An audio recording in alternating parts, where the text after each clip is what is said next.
Saatnya bernalar dan membongkar fakta. Selamat datang di Nalar Aktif. Sekarang itu ya, kita hidup di zaman dimana hampir semua ilmu bisa diakses dari genggaman tangan. Mau belajar desain, ada YouTube. Mau jago bisnis, banyak e-course gratis. Mau ngerti cara investasi, TikTok pun ada, tinggal scroll. Jadi pertanyaannya, masih penting nggak sih kuliah di era sekarang? Pertanyaan ini valid banget, apalagi pas lihat banyak tokoh sukses yang katanya drop out dari kampus, tapi tetap sukses. Tapi jangan terburu-buru ambil kesimpulan, karena kuliah itu bukan cuma soal ngumpulin teori dari dosen.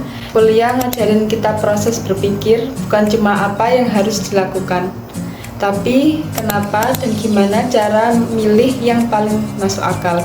Misal gini, kamu bisa aja belajar coding dari YouTube, tapi apakah kamu bisa paham konsep logika algoritma, struktur data, atau cara kerja sistem yang kompleks tanpa dibimbing? Sebenarnya bisa, tapi susah, dan jalannya bakal lebih panjang dan penuh trial and error. Di kampus, kamu nggak cuma belajar soal materi, tapi juga diajak latihan bernalar, mengkritisi, dan berdiskusi.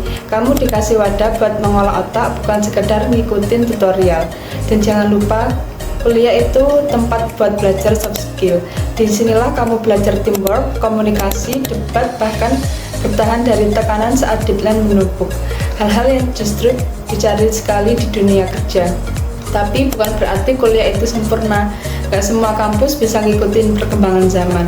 Kalau kurikulumnya kaku, gak relevan sama dunia kerja, atau dosennya anti kritik, ya jelas jadi problem juga. Makanya sekarang banyak kampus yang mulai hibrid, ngajak kolaborasi sama industri, buka program magang, ngasih ruang buat mahasiswanya buat belajar dari luar platform kuliah. Intinya gini, internet itu lautan ilmu, tapi kuliah adalah peta dan kompasnya. Bisa aja kamu berlayar di sini, tapi resikonya tinggi kalau kamu nggak tahu arah. Simpulannya, kuliah tetap relevan, tapi jangan cuma kuliah buat nyari ijazah. Cari tempat belajar yang ngajarin kamu cara berpikir dan cara bertindak. Bukan cuma suruh kamu ngafalin teori, karena di era digital siapapun bisa punya akses ke informasi.